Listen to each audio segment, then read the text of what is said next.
You know, if you really want your English to sound more natural, more fluid, and way less repetitive, there's one simple thing you can master that makes a huge difference, and that thing is pronouns. Today, we're going to break down exactly what they are and how you can use them to give your fluency an instant boost.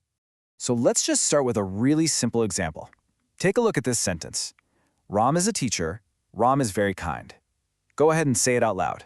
Ram is a teacher, Ram is very kind. Does that sound just a little clunky to you? Exactly, right? It just sounds a bit repetitive. Saying the name Ram over and over again makes the whole thing feel kind of stiff. This is a super common hurdle for English learners, but the good news is there's a really simple, really powerful fix. And that solution, of course, is the pronoun. So let's dive in and figure out what these little words actually are and how they're going to immediately make your English sound so much better. So, what is a pronoun? Well, at its heart, a pronoun is simply a word that stands in for a noun. You can think of it as a substitute. In Nepali, you know this as sarvanam. Its main job is to stop us from repeating ourselves and just make our sentences flow. And here it is. You can see the magic happen right here. Look at this comparison. Instead of saying Ram a second time, we just swap it out for the word he.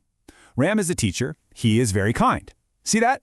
Instantly, it's cleaner, it's faster, and it sounds so much more natural. Okay, so now that we know why we need pronouns, let's get to know the ones you're going to be using every single day. Seriously, think of these as the absolute core of your conversational toolkit. Let's kick things off with personal pronouns. These are the real workhorses, the ones you'll use all the time to talk about specific people or things. And they actually come in two main flavors, depending on what they're doing in the sentence. First up, we've got subject pronouns. And the name kind of gives it away, right? These are the subjects of the sentence, the ones doing the action. We're talking about words like I, you, he, she, it, we, and they. And seeing them next to their Nepali equivalents can really help connect the dots. For example, in the sentence, she is my sister, the word she is the subject. She's the one who is the sister. Simple as that. Now this brings us to that second form, object pronouns. And the idea here is super simple. If the subject does the action, the object is the one that receives the action. So I becomes me, he becomes him, and we becomes us. It's just a quick switch based on its role in the sentence. And this example makes the difference crystal clear. Check it out. He helped me. Who did the helping? He did. So he is the subject. Who received the help? Me. So me is the object. You can just hear that saying he helped I sounds completely wrong. Getting this difference right is a huge step. All right, let's move on to our next big category, possessive pronouns. And just like the name says, these are all about possession, showing who owns what. So we're talking about words like my, mine, your, yours, and so on. Now here's a fantastic little tip.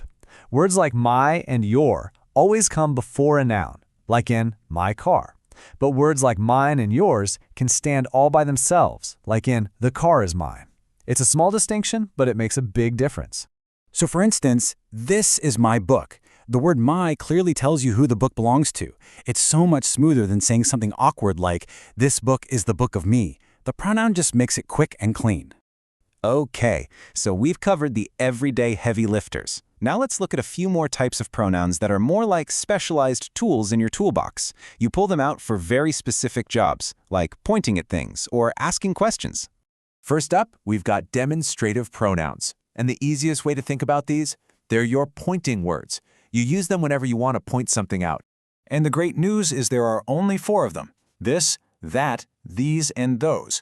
The one you choose just depends on 2 simple things. Is it close to you or far away? And is it one thing or more than one thing? So this is for one thing right here, and those is for a bunch of things way over there. Okay, next up is a category you literally cannot speak English without. Interrogative pronouns. These are your question words. Anytime you need to ask for information, you're going to need one of these. These are the essentials: who, what, which, whose, and whom. Every single time you ask a question like, what is that? Or whose keys are these? You are using an interrogative pronoun. Let's just take the classic simple question. Who are you? In this sentence, the word who is literally standing in place of the person's name that you're asking for. It's a pronoun that's also a question. Super efficient, right? And hey, let's do a quick lightning round of a few other useful types. You've got reflexive pronouns, like myself, which you use when the subject and object are the same person. Then there are relative pronouns, like who and which are awesome for joining two sentences together. And finally, indefinite pronouns, like someone or everyone, for when you're talking about non-specific people. We won't go deep on these, but it's great to know they exist. Phew!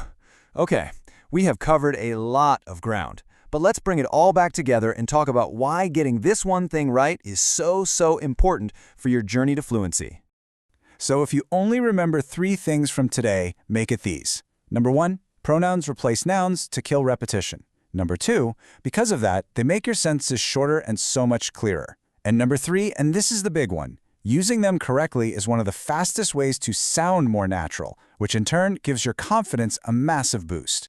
And really, that's the bottom line. Pronouns are not just some boring grammar rule you have to memorize. They are a fundamental tool for speaking English clearly and with confidence.